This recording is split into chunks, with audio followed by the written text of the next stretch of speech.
परिचय। तनु अपने बगीचे के पौधों में रोज पानी देती है। वह जानती है कि यदि वह ऐसा नहीं करेगी तो पौधे सूख जाएंगे और अंततः मृत हो जाएंगे, लेकिन वह यह जानने के लिए उत्सुक है कि पानी पौधों के मूलों यानी जड़ों से पत्तियों तक कैसे पहुंचता है। इस पाठ में हम पौधों में जल, पोषक पदार्थों और आहार के परिवहन के बारे में चर्चा करेंगे।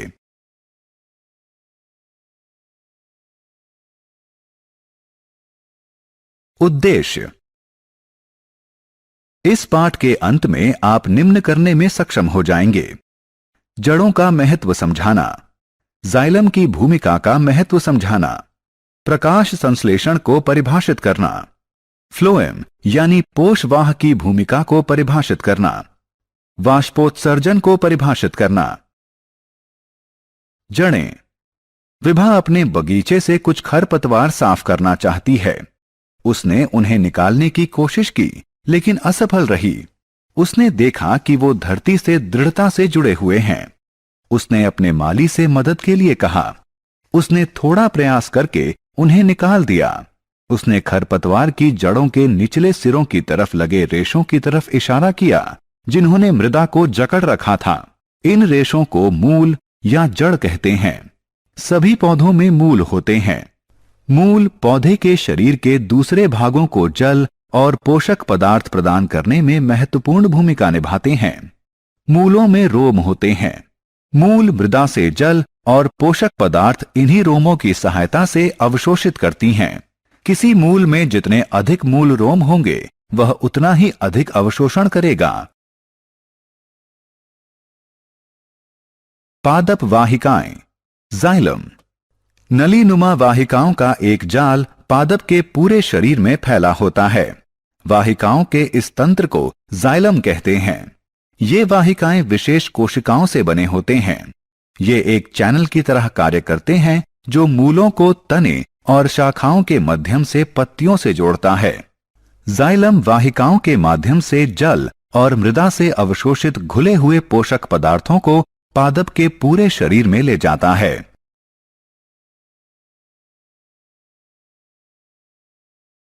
फ्लोएम। रिया सुबह का अल्पाहार बहुत जल्दी में खा रही है। उसकी मां उसे सलाह देती है कि वह भोजन को अच्छी तरह चबाकर खाए, जिससे पोषक तत्व शरीर द्वारा अवशोषित हो जाएं। मनुष्यों और जंतुओं में एक परिसंचरण तंत्र होता है जो भोजन द्वारा अवशोषित पोषक तत्वों को शरीर के विभिन्न अंगों तक ले जाता है। पादपों में इस कार्य के लिए फ्लोएम होता है। फ्लोएम तने की बाहरी परत पर स्थित एक ऊतक होता है। परिवहन में पत्तियों द्वारा प्रकाश संश्लेषण के दौरान तैयार की गई शर्करा पादप के अन्य भागों तक पहुंचाई जाती है। क्योंकि यह शर्करा का परिवहन करता है, इसलिए फ्लोएम में एक चिपचिपा द्रव होता है। इस पदार्थ को सैप कहते हैं। इसमें घुली हुई शर्करा होती है।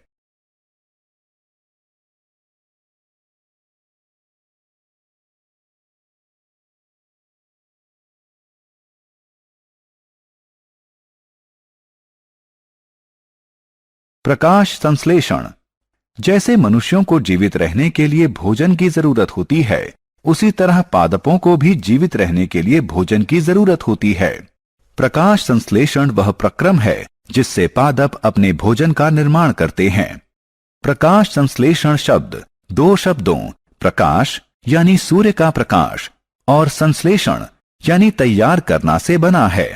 अतः प्रकाश संश्लेषण का अर्थ हुआ प्रकाश की सहायता से तैयार करना। इस प्रक्रम में पौधों की पत्तियां सूर्य के प्रकाश का प्रयोग कार्बन डाइऑक्साइड और जल से भोजन संश्लेषित करने के लिए करती हैं। प्रकाश संश्लेषण से शर्करा और ऑक्सीजन प्राप्त होती है। वाष्पोत्सर्जन। पत्तियों का एक महत्वपूर्ण प्रकार्य है पौधों को गर्मियों में शीतल रखना। यह वाष्पोत्सर्जन के माध्यम से संभव होता है। वाष्पोत्सर्जन वह प्रक्रम है जिसमें जल पौधों की पत्तियों और तनों से वाष्पीकृत होकर वायुमंडल में चला जाता है। पत्तियों के ऊपर बने छोटे छिद्र, जिन्हें रंध्र कहते हैं, वाष्पोत्सर्जन को संभव बनाते हैं। सारांश। आइए हमने जो कुछ सीखा है उसे संक्षेप में दोहराएं। मूल यानी जड़ें मृदा से पोषक पदार्थ और जल मूल रोमों की सहायता से अवशोषित करती हैं। जितने अधिक मूल रोम होंगे उतना अधिक अवशोषण होगा। जाइलम वाहिकाओं का तंत्र है जो जल और घुले हुए पोषक पदार्थों को पौधे के सभी भागों तक ले जाता है। प्रकाश संश्लेषण वह प्रक्रम है जिसके माध्यम से पौधे अपना भोजन बनाते हैं। पौधों की पत्तियां सूर्य के प्रकाश का प्रयोग कार्बन डाइऑक्साइड और जल से भोजन संश्लेषित करने के लिए करती हैं। प्रकाश संश्लेषण से शर्करा और ऑक्सीजन प्राप्त होती हैं। फ्लोएम प्रकाश संश्लेषण द्वारा तैयार शर्करा को पौधे के सभी भागों तक ले जाता है। फ्लोएम एक चिपचिपा द्रव होता है जिसे सैप कहते हैं और इसमें घुली हुई शर्करा होती है। वाष्पोत्सर्जन वह प्रक्रम है जिसमें जल पौधों की पत्तियों और तनों से वाष्पीकृत होकर वायुमंडल में चला जाता है।